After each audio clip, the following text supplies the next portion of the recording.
Hi friends, 2 రోజుల క్రితమే బరువు తగ్గుదామని డైట్ స్టార్ట్ చేశానా. ఇంకా ఈరోజు మార్నింగ్ మా ఆయన వాకింగ్ వెళ్ళేసి ఇదిగోండి 1/2 kg చేపలు ఇంకా చికెన్ పట్టుకొని వచ్చేసినారు.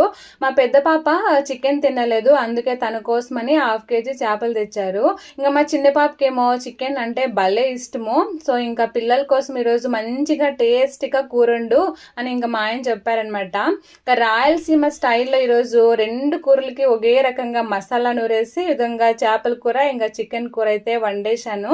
ఇంకా చికెన్ కూరలోకి సంగటి లేకుంటే బాగుంటుందా అనేసి రాయలసీమ స్టైల్లోనే అన్నం ఉడికినాక పిండి పోసి కొంచెం ఉడికించినాక ఇంకా సంగటి కట్టుతో కలికేసి బాగా ముద్దలు చేసేసాను అనమాట. ఈరోజు ఫస్ట్ టైం మట్టి పాత్రలో సంగటి చేశాను.